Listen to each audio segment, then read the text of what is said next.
Let's talk about two things from Matthew 22. The first one is the exclusive nature of salvation in Christianity.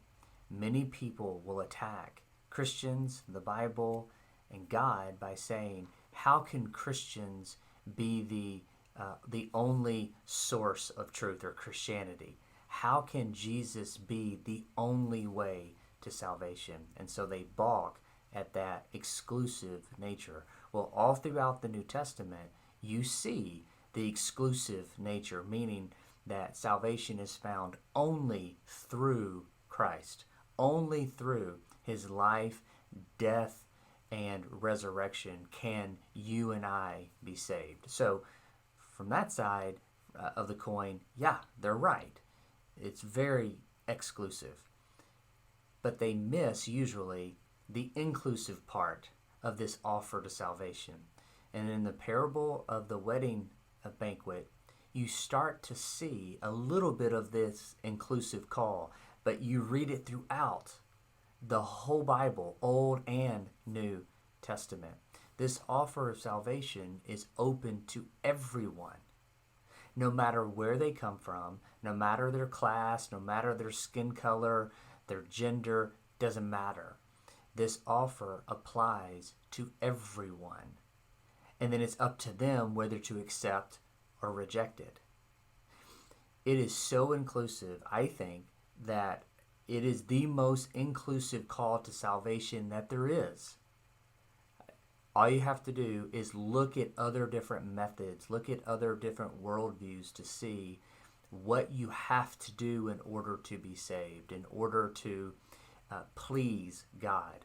What you'll see is that you'll see some kind of order of merit that eliminates certain classes of people, or at least makes them, puts them back in a corner behind the eight ball, not able to do whatever that is, as well as some other types of people. That is incredibly exclusive. Whereas the call to salvation in Christianity includes everyone. Why? Because you're not climbing up a ladder of merit. God came down to do it for us. Therefore, the offer to salvation to repent and believe can be accepted by everyone, no matter what their mental capacity is or their financial statements. It doesn't matter. So that's the first thing that I'd like for you to see in Matthew 22. The second thing is how Jesus responds to the question, is it lawful to pay taxes to Caesar? His answer is that he looks at a coin and he says, whose image is on that coin? And it's Caesar's. So he's saying that, well, if that's his and that's his system of how money is exchanged, okay, well, pay to him what is his. Well, he's talking to Jews. The Jews who knew full well the Old Testament. And in the Old Testament, we see that you and I and every single person are made in the image of God. And so I want you to think about his argument. He picks up a coin, looks at it, and says, well, whose image is this? Okay, well, whosever image this is made in, then yeah, give it to him. Pay taxes. Well, look at you and look at me. Whose image are we made in? We're made in the image of God.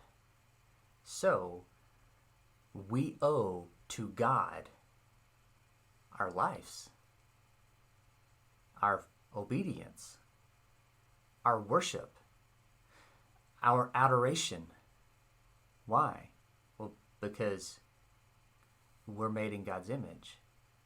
He's the one that created us. So he owns us. And everything that we give him is a rightful duty of ours because we are made in his image. Sin is rebellion against that. It's rebellion against God being our owner and creator, and us trying to do that on our own. So today, as you live and as you think about what you do, remember, you are God's. He created you, He designed you, He knows exactly what you need to flourish. And that is a relationship through His Son Jesus, and to become more like Him. And so that's my encouragement for you today, is to give to God what is His, and that's you.